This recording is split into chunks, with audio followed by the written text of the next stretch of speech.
Hello everyone, I welcome you all to Chanakya's official YouTube channel. And जैसे कि आपको पता है, आज से हम शुरू करने जा रहे हैं आपकी एसएससी जीडी की पीवाईक्यू की series. So let's start. Now here's the first question. Personal disposable income is money that is available for household consumption, blank, and spending after accounting for income tax. Okay. Now, अगर मैं बात करूं सबसे पहले इस term का मतलब इससे क्या निकल के आ रहा है। Now which term that is your personal disposable, इसका मतलब इजी सा निकल के आ रहा है कि देखो ये एक ऐसी इनकम होगी जो आपको टोटल इनकम मिली है ना, जब आप उस टोटल इनकम में से क्या कर दोगे, टैक्स पे कर दोगे, तो जो आपकी रिमेनिंग अमाउंट होगी, राइट, उसको हम क्या बोलेंगे, आपका पर्सनल डिस्पोजेबल बोलेंगे। राइट, अब खुद बताओ, एक ऐसी अमाउंट जिसमें हम ऑलरेडी टैक्स पे कर चुके हैं, क्या अब उस अमाउंट में ये goods and services tax, sales tax का काम आएगा? So the answer is no. अब एक ऐसी अमाउंट है जो हमारी खुद की अमाउंट है, भाई हमने किसी से नहीं ली है, तो इस पे इंटरेस्ट का आएगा, राइट? तो इंटरेस्ट वाला भी ऑप्शन यहां पे गलत हो जाता है, तो बचता कौन सा है? That is your D option, savings. Right, next question.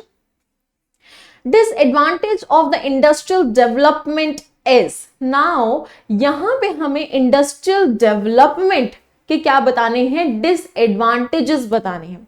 ना इंडस्ट्रियल डेवलपमेंट का बेसिकली मतलब होता क्या है, ये जैसे आपकी न्यू इंडस्ट्रीज इकट्ठी हो रही है, ठीक है, हमारी नीड के अकॉर्डिंग न्यू प्रोडक्ट्स की मैन्युफैक्चरिंग होती है, तो मैन्युफैक्चरिंग के लिए अलग अलग इंडस्ट्री को खड़ा करना पड़ता है। That is somewhere your industrial development, right? इसके बेनिफिट्स भी हैं, बट इसके कहीं ना कहीं डिसएडवांटेज भी हैं, और उन्हीं में से हमें इन चारों ऑप्शन में से एक ऑप्ट करना है। अगर मैं बात करती हूं सस्टेनेबल डेवलपमेंट, तो सस्टेनेबल डेवलपमेंट का मतलब होता है एक ऐसी डेवलपमेंट जो प्रेजेंट की नीड्स को क्या कर पा रही है, सेटिस्फाई कर पा रही है। राइट, नेक्स्ट आते हैं आपका हाई रेवेन्यू कलेक्शन। जब मैं हाई रेवेन्यू कलेक्शन की बात करती हूं, तो बेसिकली इट्स अ प्रोसेस। किस चीज का प्रोसेस है? मान लेते हैं किसी भी एक इंसान ने या फिर किसी भी एक ऑर्गेनाइजेशन ने रेवेन्यू नहीं पे किया है, right?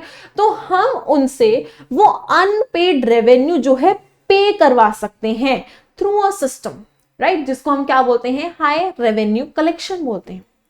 Now what is economic growth? अगर मैं इकोनॉमिक ग्रोथ की बात करती हूं, तो इकोनॉमिक ग्रोथ बेसिकली बोलती है increase in the production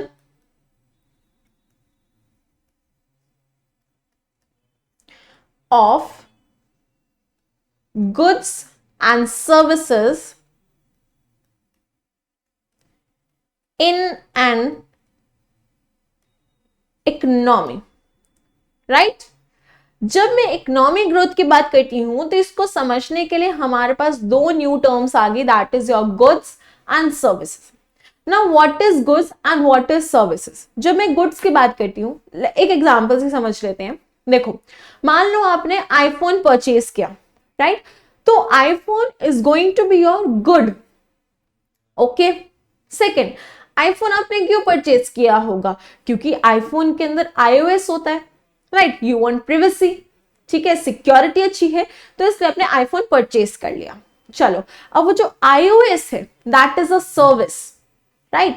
इससे हमें यह पता चला कि जो गुड्स होते हैं उनको हम फिजिकली टच कर सकते हैं, एंड जो सर्विसेज हैं वो हमारी नीड्स को सेटिस्फाई तो करती हैं, बट हम उनको टच नहीं कर सकते, राइट? अब क्वेश्चन में देखो, इंडस्ट्रियल डेवलपमेंट हमारी प्रेजेंट नीड्स को पूरा करता है, that is the plus point ना, but we want a disadvantage. Okay, industrial development से अनपेड रेवेन्यू को कलेक्ट करना, no, we can not link a process with a development. Economic growth होती है बिकॉज वो गुड्स भी बनाता है, सर्विसेज भी बनाता है, बट अगेन ये तो एडवांटेजेस में नहीं आ जाएगा, तो बचता क्या है, पॉल्यूशन। करेक्ट, जब हम आपके इंडस्ट्रियल डेवलपमेंट की बात करते हैं, तो इंडस्ट्री से क्या निकलती है, पॉल्यूशन निकलता है, जिससे एयर पॉल्यूशन बढ़ता है, ठीक है, सॉइल खराब होने लग जाती है। So the correct answer is going to be your pollution. कि सबसे बड़ा डिसएडवांटेज क्या है आपका इंडस्ट्रियल डेवलपमेंट का, that is your pollution, which is B option, right. Next option की बात करते हैं। If there is a need of 4 labours, now there is a condition here, right, there is a situation basically, there is a need of 4 labours. मान लेते हैं हमें क्या थी, 4 ही कारीगरों की जरूरत थी, हमने 7 रख लिए, ओके, ज्यादा अमीरी है मेरे ख्याल से, ज्यादा रख लिए ना, चलो 4 लेबर्स की नीड थी, हमने 7 रख लिए। इस टाइप ऑफ अनएम्प्लॉयमेंट को हम क्या कहते हैं? Again there is a definition basically, and we need to find ये डेफिनेशन किसकी है, ठीक है। डेफिनेशन फाइंड करने के लिए एक एक ऑप्शन को सॉल्व करते चलते हैं।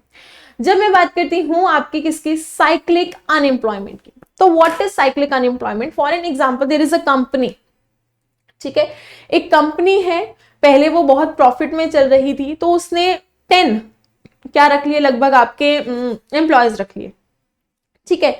बट कंपनी को 1-2 साल बाद घाटा होने लग गया, तो उसने कहा यार ये जो 10 काम कर रहे हैं ना, ये मैं 5 से भी करवा सकता हूं, ऐसा करता हूं 5 को निकाल देता हूं। तो जो 5 को निकाला, that is your cyclic unemployment. एक ऐसी एम्प्लॉयमेंट जो कंपनी अपनी नीड, अपने प्रॉफिट और लॉस पे डिपेंड करती है, that will going to be your cyclic unemployment. Now B option is there, that is a frictional unemployment. What is frictional unemployment? देखो, अब कोई भी इंसान एक जॉब में है तो ही और शी नीड्स प्रॉफिट, उसको क्या चाहिए, सक्सेस चाहिए, तो वो इस चीज के लिए क्या करता है, ओल्ड जॉब को छोड़ के न्यू जॉब पे शिफ्ट होने की बात करता है ना। जब उसने ओल्ड जॉब छोड़ी और जब उसने न्यू जॉब ज्वाइन करी, इन दोनों के बीच में जो एक टाइम स्पैन आया, that is your frictional unemployment, right. Now what is structural unemployment? Again let's consider an example, there is a company, right, पहले उसको इनिशियली नीड थी एक ऐसे इंसान को जिसको सी लैंग्वेज आती हो, जो सी लैंग्वेज में कोडिंग कर सके। आफ्टर अ ईयर उसको एक नीड होगी एक ऐसे इंसान की जो जावा में कोडिंग कर सके, तो उसने क्या करा, सी लैंग्वेज वाले एम्प्लॉय को निकाल दिया और जावा वाले को क्या कर लिया, जॉब पे रख लिया। This is known as your structural unemployment. Now disguised unemployment का मतलब होता है जब नीड उतनी नहीं है लेकिन आप उससे ज्यादा अमाउंट में क्या रख लो, वर्कर्स रख लो या एम्प्लॉयज रख लो। एंड आई गेस हमें इसी के साथ आंसर मिल गया है, so the correct answer is your D option. क्यों? क्योंकि 4 की जरूरत है, 7 रख लिए हैं, right. Next, okay, which of the following is an example of indirect and direct tax? Now to understand this we need to understand what is a direct tax and what is a indirect tax. जब मैं बात करती हूं direct tax की, तो direct tax का मतलब होता है कुछ ऐसा टैक्स जो हम डायरेक्ट गवर्नमेंट को दे रहे हैं। एग्जाम्पल ले लेते हैं, जैसे अगर मैं कहूं कि मुझे लैंड की रजिस्ट्री करवानी है, तो लैंड की रजिस्ट्री करवाने में मैं कुछ अमाउंट पे करूंगी, है ना। वो अमाउंट बेसिकली क्या होगा, एक तरीके का टैक्स होगा। किसको दे रही हूं अमाउंट में, गवर्नमेंट को दे रही हूं, तो that is going to be your direct tax. Now what is indirect? आप लोग चिप्स का पैकेट लाते हो, ठीक है, चॉकलेट लाते हो, बिस्किट लाते हो, तो उसके रैपर के पीछे क्या लिखा होता है, inclusive of all the taxes, मतलब जितने भी टैक्सेस हैं वो सारे इंक्लूड करके। तो हम डायरेक्टली गवर्नमेंट को नहीं दे रहे हैं, बट हमें क्या पता उस इंक्लूसिव टैक्स में अगर गवर्नमेंट हुई तो this is going to be your indirect tax, right. अब मैं बात करती हूं पहले ऑप्शन की। अगेन इस क्वेश्चन को सॉल्व करने के लिए we need to understand each and every option, so let's start. First is a gift tax. अब आप लोग सोचोगे हाँ, यही आंसर हो सकता है क्योंकि गिफ्ट टैक्स तो होता ही नहीं है, तो होता है। आपको पता है कुछ लोग टैक्स बचाने के लिए पैसे जो हैं अपने फैमिली मेंबर्स को दे देते हैं और कहते हैं अब हमें टैक्स देना नहीं पड़ेगा। लेकिन गवर्नमेंट तो और भी तेज है, गवर्नमेंट ने कह दिया कि हम जो है इसको गिफ्ट टैक्स डिक्लेयर करेंगे।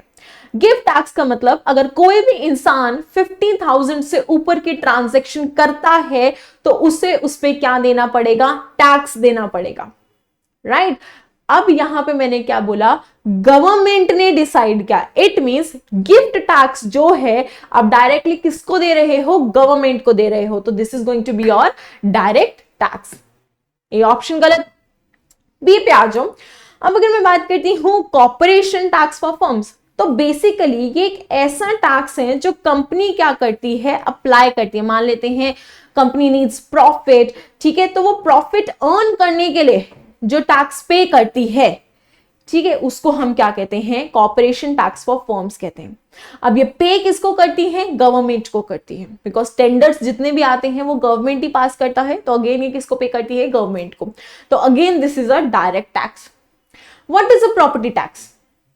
प्रॉपर्टी मैंने आपको एग्जांपल दिया ही अभी रजिस्ट्रेशन का, कि कोई लैंड परचेज करनी है, ठीक है, कोई भी प्रॉपर्टी परचेज करनी है, तो we have to pay an amount, right, तो that is going to be your property tax. Now what is this GST? This is your goods and services tax. Basically ये किस पे लगता है कि कोई भी अगर सप्लाई ऑफ गुड हो रही है या सप्लाई ऑफ सर्विस हो रही है, उस पे लगने वाला टैक्स। अगर आपको याद हो, मैंने इसी लेक्चर में एक एग्जांपल दिया आईफोन का। अब आईफोन के ऊपर से तो वो नहीं कहते भाई आईफोन के पैसे भी दे दिए, लाओ अब टैक्स लाओ, नहीं। क्यों? क्योंकि आईफोन के डब्बे के पीछे भी तो लिखा होता है inclusive of all the taxes. It means we don't know, maybe इसमें गवर्नमेंट का भी टैक्स छुपा हो, राइट। सो इनडायरेक्ट टैक्स का एग्जांपल पूछा है and that is going to be your GST, that is goods and services tax. Next question. The requirement of a collateral for a microfinance loan. Now, what is a microfinance loan? Basically, जो भी आपकी छोटी छोटी companies होती है, उनको जो छोटे लोन्स या फिर कैपिटल प्रोवाइड करवाई जाती है, ठीक है, उसमें हम क्या कहते हैं, उसको हम क्या कहते हैं, माइक्रो फाइनेंस आपका बेसिकली लोन जो है कहते हैं। अब आंसर ये है, कोई क्वेश्चन ये पूछा गया है कि requirement of collateral.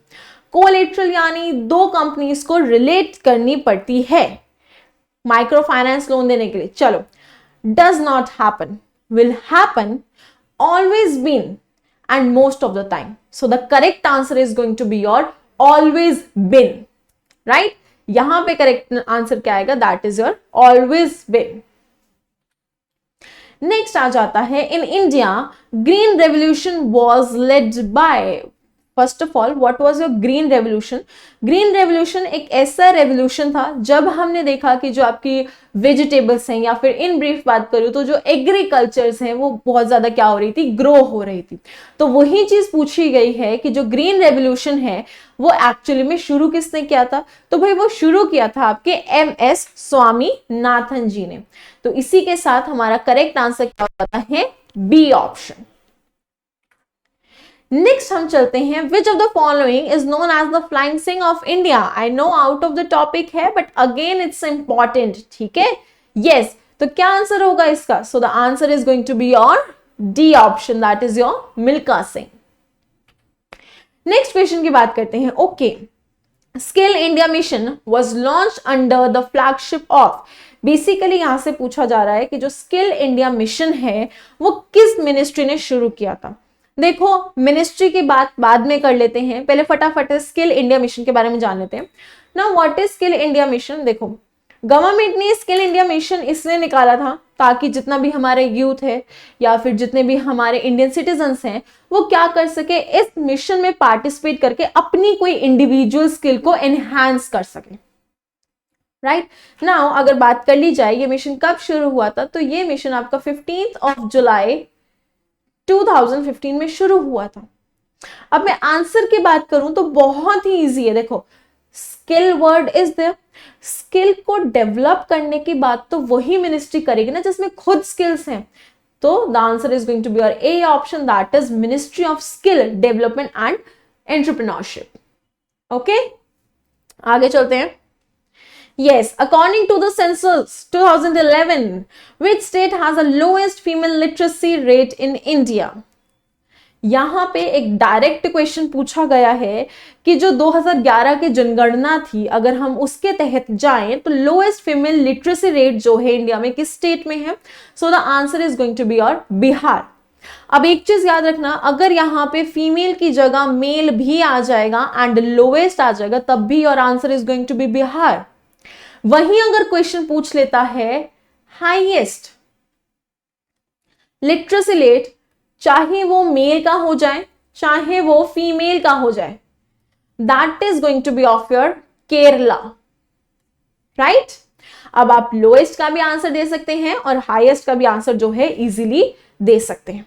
Okay, let's start. Next आता है, what was the term of 10th 5-year plan. पहले तो भाई यही जान लो what was your 5-year plan. Basically बहुत लेमन लैंग्वेज में बोलूं तो 5 साल की शुरुआत होने से पहले ही हम डिसाइड कर लेते थे कि अगले 5 साल में हमें क्या अचीव करना है।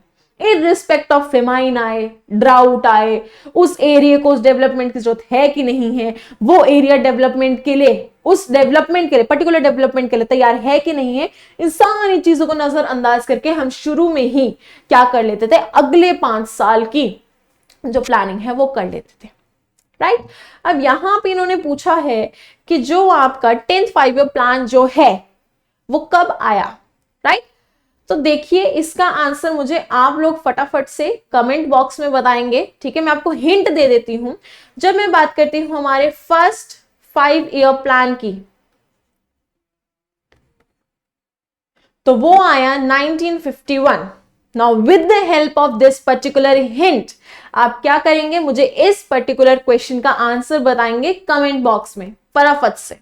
चलिए नेक्स्ट हम पूछते हैं अब यहां पे, in India the green revolution increase the production of which of the following. देखो मैंने अभी बोला भाई ग्रीन रेवोल्यूशन का मतलब क्या था, एग्रीकल्चर। क्या कोल एग्रीकल्चर में आ रहा है? नहीं। अंडे? नहीं। कॉटन? नोप। करेक्ट आंसर क्या होगा? वीट होगा। ये तो भाई ग्रीन रेवोल्यूशन पढ़ते ही वीट आंसर आ गया। ठीक है हाँ जी अब आ जाते हैं हम 12th क्वेश्चन पे। 12th क्वेश्चन कहता है which sector runs nearly 60% of dispensaries in India. Oh my god 60% of dispensaries जो हैं इंडिया में कौन रन करता है। Again to answer this question answer direct है बट अगेन उससे पहले हम जितने भी यहाँ पे ऑप्शन है उन सबको देख लेते हैं। नाउ जब मैं बात करती हूँ पब्लिक सेक्टर की तो what is a public sector, एक ऐसा सेक्टर जहां पे जो भी ऑर्गेनाइजेशंस होंगे that are going to be operate by government only. Right private sector की बात करूंगी तो एक ऐसा सेक्टर जो गवर्नमेंट से हट के क्या हो रहा होगा, ऑपरेट या मैनेज हो रहा होगा।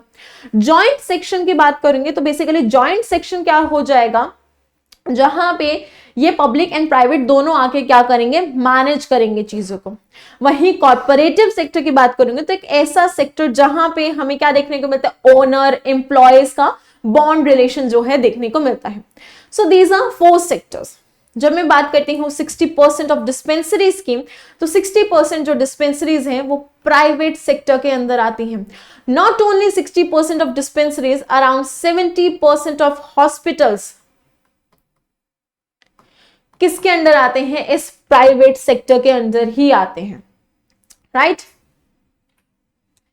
नेक्स्ट आता है micro finance is a blank service. It's the most easiest question.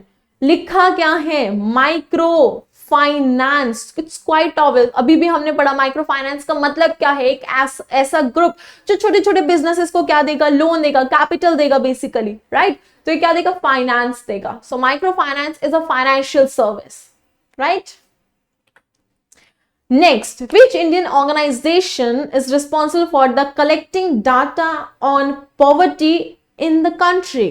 Okay, question कह रहा है 4 में से कौन सा एक है जो डाटा कलेक्ट करता है। बेसिकली यही बात है। चलो एक एक करके सारे सबको समझ लेते हैं। जब मैं नीति आयोग की बात करती हूं तो सबसे पहले तो भाई इसकी फुल फॉर्म है तो that is your national institution for transforming India. ठीक है जिसकी स्थापना हमने 1 जनवरी 2015 में की थी। अब जिसका बेसिकली मकसद क्या होता है कि आपके जो भी एरियाज में डेवलपमेंट की जरूरत है उसको एप्रोप्रिएट तरीके से फंड्स प्रोवाइड करना। राइट एंड जितने भी डेवलपमेंट रिसोर्सेस हैं वो प्रोवाइड करना। नेक्स्ट जब हम बात करते हैं तो national organisation for social employment is a kind of NGO. ठीक है एक ऐसी एनजीओ है which is government registered NGO जो क्या करती हैं, अनप्रिविलेज्ड आपके जो लोग हैं उनको हेल्प करती हैं ताकि वो अपनी लाइफ में ग्रो कर सके।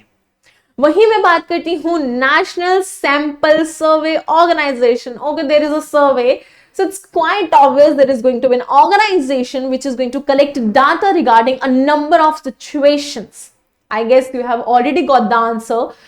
Here we are collecting only the data and survey का मतलब ही डाटा ही है. So yes, the correct answer is going to be your C option. अब डी ऑप्शन भी देख लेते हैं पहले. Office of registrar general and census commissioner of India, basically a department which is going to look after your census. जनगणना के बारे में जो भी डिपार्टमेंट बात करता है वो इसमें आता है. नाउ एक चीज आप यहाँ पे नोट कर लीजिए, नीति आयोग से रिलेटेड है. नीति आयोग के 7 पिलर्स होते हैं. Basically we have 7 pillars and हमें ये 7 पिलर्स को याद रखना होता है, बिकॉज बहुत बार क्वेश्चन पूछा गया है कि from which of the following कौन सा ऑप्शन जो है 7th पिलर नहीं है, या फिर क्वेश्चन ऐसे भी आया है from which of the following कौन सा ऑप्शन जो है 7th पिलर में आता है. राइट, तो लेट्स स्टार्ट. जब मैं फर्स्ट पिलर की बात करती हूं तो दैट इज योर प्रोएक्टिव या proactivity. Second, pro people. As you can see everyone is pro here. ठीक है, जैसे कि आप लोग बोलते हो ना पबजी में नूब, प्रो. नूब कौन होते हैं? जो बेचारे नए नए खेल रहे हैं. प्रो कौन होते हैं? जो भाई मंजे हुए खिलाड़ी होते हैं. तो बेसिकली यहाँ पे क्या रिप्रेजेंट हो रहा है कि जितने भी आपके पिलर्स हैं या जितने भी हम नीति आयोग में प्रोजेक्ट्स लेके आएंगे या whatever the development is going to be there under the Niti Aayog, that is going to be on a pro level. ठीक है, कि वो बहुत ही हाई लेवल पे होगी एंड जितने भी रिसोर्सेज रिक्वायर्ड है या फंड्स रिक्वायर्ड है उन सारी चीजों को नीति आयोग जो है काउंटर करेगी. ठीक है, नेक्स्ट, पार्टिसिपेशन. जब मैं फोर्थ की बात करती हूं तो दैट इज एम्पावरिंग. फिफ्थ की बात करूंगी तो that is your inclusion of all. Sixth की बात करूंगी तो that is your equality. Seventh की बात करूंगी तो that is your transparency. Right, तो ये 7 पिलर से हमारा क्या बना है? NITI Aayog. One more point जो आप याद रख सकते हो कि नीति आयोग के एक्चुअल हेड कौन है, तो that is going to be our prime minister. Okay, let's move forward. Okay, next आ जाता है अब हमारा government goods and services that art sold directly to the consumer. For example, defence goods, roads are categorised under. ठीक है, now government goods and services that art. चलो, I guess अगर आपने हिंट पकड़ लिया तो आंसर पकड़ लिया, बट आंसर से पहले सारे एक बार फटफट ऑप्शन समझ लेते हैं. प्राइवेट गुड्स क्या होते हैं? जिनके ओनरशिप होती है. Like I can say this pen is mine. क्योंकि मेरी इस गुड पे क्या है? ओनरशिप है. ठीक है. पब्लिक क्या है? बेसिकली एक ऐसे गुड्स एंड सर्विसेज जिसपे गवर्नमेंट की ओनरशिप है. इंटरनेशनल गुड्स क्या होते हैं? कुछ ऐसे गुड्स जो इंटरनेशनली कंट्रीज में डिफरेंट कंट्रीज में बांटे जा रहे हैं. एक्सपेंसिव गुड्स या फिर इनको लग्जरी गुड्स भी कह सकते हैं, जिनके डिमांड हमेशा हाई रहती है. भाई रहती है ना, जैसे आईफोन ही ले लो कि आईफोन की डिमांड तो हमेशा हाई है, क्योंकि क्यों, हाथ में अगर आईफोन होगा तो भाई बात ही क्या है. राइट, सो ये वो एक्सपेंसिव गुड्स होते हैं. अब अगर आपने हिंट समझ लिया होगा तो यहाँ पे देखा हमने government goods and services that art sold directly. ठीक है, जो डायरेक्टली सोल्ड नहीं किए जा रहे हैं. तो समवेयर जो इसका आंसर है that is going to be your. If you know the answer तो फटाफट से मुझे कमेंट बॉक्स में बताइए, because I have already given you the hint. Right, चलिए आगे चलते हैं. नेक्स्ट अगर हम बात करते हैं, the national food and security act of 2013 provides subsidized food grains to blank of Indian rural population. Now this is a direct question where you have to give a fixed जितना percentage किया गया है कि कितने percent of जो rural population होगी उनको क्या दिया जाएगा? सब्सिडरी जो है दी जाएगी किसकी? फूड ग्रेन्स की. अगर मैं डायरेक्ट आंसर की बात करती हूँ, so the answer is going to be your B option, that is your 75%. Next चलते हैं, export of manufactured good blank trade and commerce. एक minute, export of manufactured good यानी गुड जो है मैन्युफैक्चर हो चुका है उसको एक्सपोर्ट किया जा रहा है. तो जब एक्सपोर्ट होगा चाहे इंपोर्ट होगा, ट्रेड बढ़ेगा. अब बढ़ेगा इसमें से कौन सा है? That is your expands. So the correct answer is going to be your B option, expansion. Next आता है which of the following is not an example of a public sector company. Now to answer we need to know the full form only. अगर हमें सिर्फ full forms भी पता होंगे नहीं abbreviation के, तो आई गेस हम इस क्वेश्चन का आंसर बहुत आसानी से दे देंगे. सबसे पहले हम बात करते हैं SAIL की, तो that is going to be your steel authority of India limited, right, which is a central sector enterprise. अब नेक्स्ट आता है NSE. Now national stock exchange. Next ONGC, oil and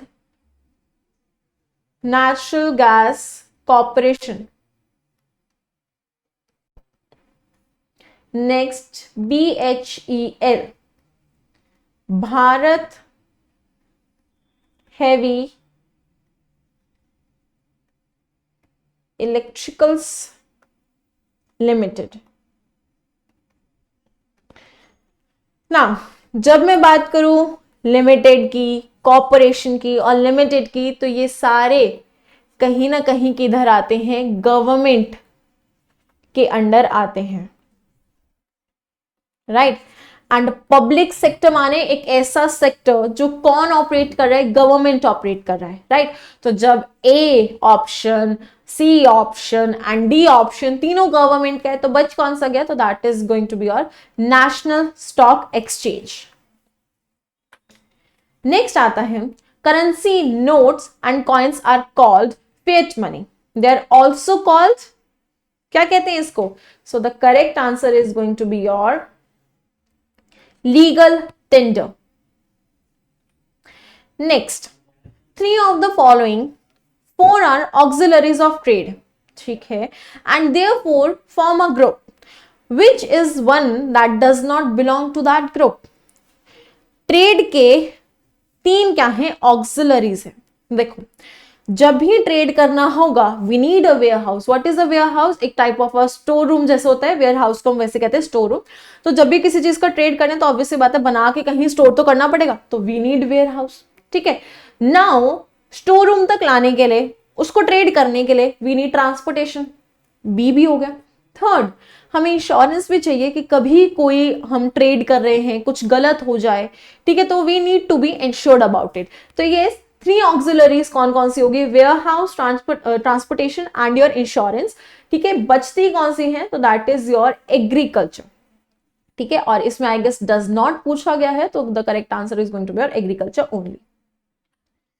Now, in which year was the Minimum Wages Act introduced in India? Now, Minimum Wage Act क्या है कि जितने भी आपके employees हैं एटलीस्ट उनके स्किल्स के अकॉर्डिंग क्या कर देना चाहिए, उनके एक मिनिमम अमाउंट जो है वो उनको अलॉट कर देना चाहिए.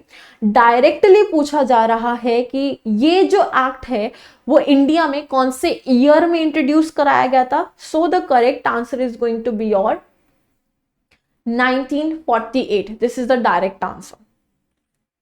नेक्स्ट जब हम बात करते हैं blank provide supporting service in the main areas of industrial and agriculture production, domestic and foreign trade and commerce. Okay, अब यहां पे हमसे पूछ रहे हैं कि इन सारे सेक्टर्स में सपोर्टिंग सर्विस कौन करता है. Education not valid. अगर मैं बात करूं कम्युनिकेशन, ओके टेकन. ट्रेड तो हो ही रहा है, ठीक है. बेसिकली हमें एग्रीकल्चर प्रोडक्शन के लिए, डोमेस्टिक, फॉरेन प्रोडक्शन या फिर किसी भी इंडस्ट्री के लिए what we need, infrastructure. So the correct answer is going to be your D option, कि अगर हमारे पास इंफ्रास्ट्रक्चर होगा तो हम एग्रीकल्चर प्रोडक्शन कर पाएंगे, डोमेस्टिक प्रोडक्शन कर पाएंगे, फॉरेन ट्रेड एंड कॉमर्स कर पाएंगे, ठीक है. इसलिए करेक्ट आंसर क्या हो जाएगा आपका, डी ऑप्शन जो है हो जाएगा. नेक्स्ट हम बात करते हैं which of the following is not a, again there is a not question, is not a component of your green revolution. Green revolution is totally based on agriculture, so कोई भी चीज जो एग्रीकल्चर से दूर जाएगी वो इसका आंसर हो जाएगी. ओके, मल्टीपल क्रॉपिंग पैटर्न, बिल्कुल सही है। Application of fertilisers and chemicals, okay, agriculture में we need fertilisers and chemicals, okay. Minimum support price MSP, okay, then high yielding variety of seeds. Basically अगर इन चारों में से बात करूं तो सबसे इनएप्रोप्रिएट जो लगता है तो that is a C option, that is minimum support price. 24th question, in blank, okay, a crisis in the balance of payments led to the introduction of economic reform in India. Oh my god, ये again आपको direct question है। they had given you a situation in which you have to answer कि कौन से year में ऐसा हुआ था जहां पे क्राइसिस आई थी, जहां पे बैलेंस ऑफ पेमेंट्स जो है, ठीक है, that led to the introduction of economic reform, कि वहां पे इकोनॉमिक क्रांति की जरूरत पड़ गई थी भाई, इतनी ज्यादा डिसबैलेंस आ गए थे या फिर क्राइसिस आ गए थे। तो इसका डायरेक्ट आंसर है that is going to be on 1991, क्योंकि 1991 में हमें क्राइसिस जो है देखने को मिलती है। नेक्स्ट आता है, which of the following is one of the 7 pillars of NITI Aayog. I have told you कि जो 7 पिलर्स हैं बहुत इंपॉर्टेंट है, क्योंकि उससे आपको क्वेश्चन देखने को मिलेगा। नाउ अगर हम बात करते हैं, innovation was not there, proactivity was there, ठीक है,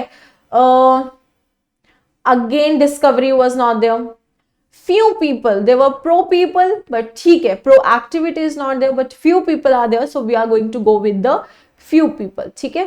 So yes, the correct answer is going to be our few people, okay। Next, yes, कि अगर आपको इन सारे क्वेश्चंस का PDF चाहिए, सो प्लीज हमारे टेलीग्राम चैनल पे जाइए, वहां पे आपको सारे क्वेश्चंस के जो भी PDF है वो मिल जाएगी विद द आंसर की। So thank you.